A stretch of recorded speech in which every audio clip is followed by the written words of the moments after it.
Hello, welcome to another week. We're going to do a couple of starter questions without a calculator and then we're going to get back on with our algebra. So, without further ado, first question, share £3,240 in the ratio 1 to 3 to 5. So, remember when we looked at these last week that what I asked you to put or what I suggested you do is a total, okay? So we've got, let's write this a bit bigger, 1 to 3 to 5. Oh, don't know why I did that. And the total, if we add up the number of shares there, we've got 1 add 3 add 5, which is 9. So the total is 9. Okay, and the amount that we're sharing is 3,240. And that's the total, isn't it? So the total, 3,240, goes in that space. Okay, so what we need to work out when we're doing ratios is what's the 9 being multiplied by to give us 3,240, or in other words, what is one share worth? Okay, we know that these 9 shares are worth 3,240, so if we divide that by 9, then we will get what one share is worth. So 9 into 3 doesn't go, 9 into 32 goes 3 times, 3 9s are 27, so that leaves 5. 9 into 54 goes 6 times, exactly, and then 9 into 0 goes no times. So one share is worth £360. So in our ratio now, we've got 1, 3 and 5 shares. So this one here, this person, gets £360 because they're getting one share. Okay, the person in the middle there that gets 3 shares, they need 360 times 3. So 0 3s are 0, 6 3s are 18, 3 3s are 9, add the 1 makes 10. So the person with 3 shares gets £1,080. And the person with 5 shares gets 360 times 5. So 0 5s are 0, 6 5s are 30, 3 5s are 15, add the 3 makes 18. So £1,800 for the person that gets 5 shares. And if we wanted to check whether all this makes sense, if we added up the 3 shares, so 1,800, 1,080 and 360, that should come to our total. So let's just quickly do that. 0 add 0 add 0 is 0, 8 and 6 is 14, 8 and 3 is 11, add the 1 makes 12, and then we've got 3. 3,240, which is what we've got there, so we know that this makes sense. Okay, now next one, express 3/8 as a decimal. So I'm not sure if you've necessarily done this before, but remember the bottom number on a fraction, the denominator, tells you how many shares. So we're talking about shares in the first question and in the second question today. So remember, sharing is to do with dividing, okay? So 3/8 as a decimal is the decimal that you would get if you took 3 and split it into 8 pieces, okay? Or if you split 1 into 8 pieces and chose 3 of them, okay? So the way that we can get straight to the answer is we can do top divided by bottom, 3 divided by 8.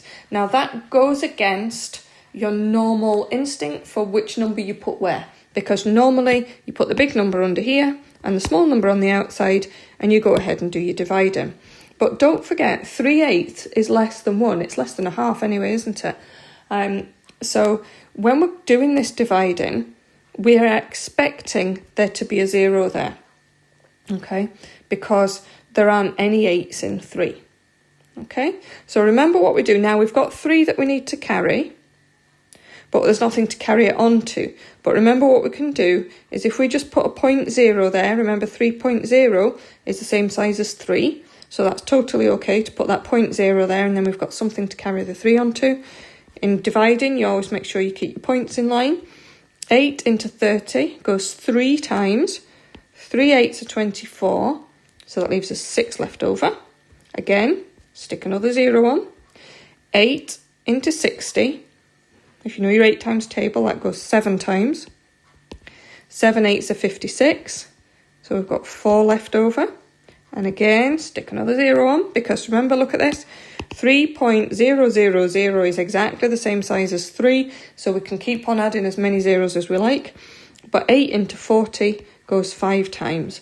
So the answer is that 3/8 expressed as a decimal is 0.375. Okay, so we're going to get on. I wanted to show you how far we've come and what we've got still to do. So the green is everything that we've done, okay, since the Easter holidays. So that is quite a lot, all right? What I'm going to do now, from now, is kind of slow down a little bit. I'm going to do shorter lessons and less in each lesson, and we're going to do regular recapping. Remember, I've set you an assignment that's due in tomorrow, and I'll get a good idea from the assignments how people have coped with this. Okay, so today we're sticking with factorising, and we're on to factorising using 2 steps. So there's actually nothing new here. There's no new maths. We're just combining what we've been doing before. Okay, it was very much like when we were getting towards the end of our multiplying out. Okay, we were using the same techniques as we've done before, but in a slightly different way. So that's what we're going to do here. Okay, so factorising using 2 steps. What I want you to remember is the strategy that we were looking at last week, that if we've got to factorise something, we always look to see if there's a common factor first. Okay, if there is a common factor, you can take it out. If there's not, have a look and see if it's a difference of 2 squares. If it's not, have a look and see if it's a trinomial that'll factorise into 2 brackets. So, if you see a question that says factorise fully, now we haven't seen factorise fully before, we've only seen factorise. If it says fully, it's a clue that there will be 2 steps to it. Okay, and if there are 2 steps to a factorising, it's usually going to be a common factor first, followed by either a difference of 2 squares or a trinomial. So our strategy remains the same. What we do is start off by looking for common factors. Okay, so if we have a look at our 2 terms here in our first expression, we've got 5t squared minus 20y squared. So let's have a look at the numbers to see if there's a common factor there. And there is, isn't there? There's a common factor of 5. So we can take out a common factor of 5, and then in the brackets, we would have t squared minus, remember it has to be 5 times t squared gives you 5t squared, and 5 times this has to give you a minus 20y squared. So that must be, let me get rid of those lines that I've just done, oops. So that must be negative 4y squared. Okay, so that's just taking out a common factor. But because it says factorise fully, that's a clue that there's 2 steps. So this is going to go further. So what you do is you look at what's in your bracket now. So we leave the 5 as it is. And in this bracket, look at what we've got. This is t squared. It's a difference. We've got 2 terms, and this is 2y squared. So what's in the bracket is a difference of 2 squares. So we can factorise a difference of 2 squares into 2 brackets. So that would give us t in the front of the brackets, 2y in the back of the brackets, and a plus and a minus. Okay, so that is now factorised fully because we've done all the factorising we can on it. Okay, so what we did there, remember, was a common factor first, then we looked at what we had in the bracket, and that turned out to be a difference of 2 squares. Okay, let's look at the next one. 9b squared minus 36c squared. Now, you might spot that actually that's a difference of 2 squares, but remember the order that I want you to do this in. I want you to check for a common factor first. Okay, so let's think about the common factors of 9 and 36. Well, 9 is a common factor. Okay, So we've got b squared minus, so 9 times 4 is 36. Okay, so now if we have a look in the brackets, our next thing on the list to look for is a difference of 2 squares. And that's what we've got here, because b squared is b squared and 4c squared is 2c squared. So what we've got all together is we keep our 9. The difference of 2 squares goes into 2 brackets. So we get b at the beginning, 2c at the end, and a plus and a minus. And that's fully factorised. Okay, if you'd just gone for a difference of 2 squares in the first place here, you would have had, remember this is 3b squared, and that's 6c squared. So you would have had 3b plus 6c and 3b minus 6c, but each of those brackets would have had a common factor of 3, so it wouldn't be fully factorised. Okay, so next one now, 2x squared minus 10x plus 12. Oh, I wanted to keep those there really. Right, so our first thing to look for is, as usual, what I've always said, common factor. So looking at the numbers, we can see we've got a common factor of 2, because we've got 2, 10 and 12. So a common factor of 2 there. And then in the brackets, remember when we multiply it out, we've got to get 2x squared minus 10x plus 12. So that gives us 2x squared, will give us the 2x squared, minus 5x will give us the minus 10x, and plus 6 will give us the plus 12. So we've done common factor. Have a look at what we've got in the bracket. Is it a difference of 2 squares? Well, it's not, because it's not 2 things anyway, is it? It's 3 things, and only one of them's squared. So it's definitely not a difference of 2 squares. So we move on to the next idea. Is it a trinomial? Well, we've got 3 terms, and we've got an x squared, an x and a number. So yes, it is a trinomial. So we will see if we can factorise that. So we keep our 2. We go for 2 brackets. So all we're looking at just now is the... Oh, I did not mean to rubber that out. Just a minute. Sorry, I was going for a highlighter, not a rubber. Silly me. So I was just wanting us to look at that and realise that this is the trinomial that we're factorising. Okay, so remember what we do to factorise a trinomial. We put... No, we don't put highlighters, we put pen. Silly me. Right, so we put... Oh, that'll do. We put our first letter at the beginning of the brackets, because they have to multiply together to give us x squared. We write down the factors of the third term. So that's 1 and 6 and 2 and 3. There are 2 pairs of factors of 6. So we have a look at the sign of the third term now, and we can see that the sign of the third term is positive. That means that the signs here and here have to be the same as each other, and it's this one that tells us what they need to be. So they're both minuses. Oh, I seem to have switched back to pink now. Never mind. So we need to have a think about whether it's 1 and 6 or 2 and 3. So let's try 1 and 6 and see if that works. If we multiply out, we'd get negative 1x from there, and we'd get negative 6x there, and negative 1x and negative 6x makes negative 7x. So don't be fooled, it isn't the negative 5x that we're looking for. So 1 and 6 is not correct. Okay, so let's try 2 and 3. And again, let's look at what we get when we multiply. So negative 2 times x is negative 2x. X times negative 3 is negative 3x. So altogether we've got negative 2x and negative 3x, and that does make negative 5x. So that is the correct factorising. Now that expression is fully factorised, and we're all done with it.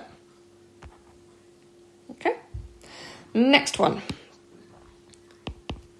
Look for a common factor. So a common factor there, remember take out the biggest one you can, 25. So we get m squared minus 4. And then we look to our next thing on the list, which is, remember, difference of two squares. That is a difference of two squares in the bracket here. So we can go straight on and say that that's 25 and make two brackets. So we're going to have m in the beginning of the brackets. Remember, 2 squared is 4, so 2's go in the end, and a plus and a minus. Okay? Then the last two, if you've got the hang of it by now, you can scoot, you don't need to watch the rest of it, or you could just skip to the end. So looking here, common factor of 3, leaving us u squared plus 3u minus 4. So we would go on and factorise the trinomial that's in the bracket there. And for the last one, check that is, yeah, that is the last one. For the last one, we've got a common factor of 4. So we would have x squared plus 7x plus 12 in that bracket. And again, we would try and factorise that trinomial into two brackets. Okay, so going back to this one then, it's this trinomial that we're trying to factorise. So we want u's in the beginning of the brackets. Write down the factors of the third term, 1 and 4, or 2 and 2. Look at the sign of the last term. So remember, a minus there tells you that the signs in the brackets are different. So we need a plus and a minus.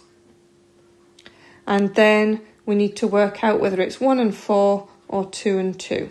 Okay, so let's try 1 and 4. Let's think about this.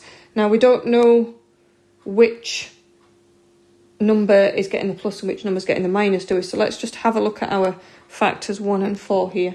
If the signs are different, how can we make positive 3u out of putting 1 and 4 in here? So if we want the answer to be positive, like here, then the bigger number has to go with the plus.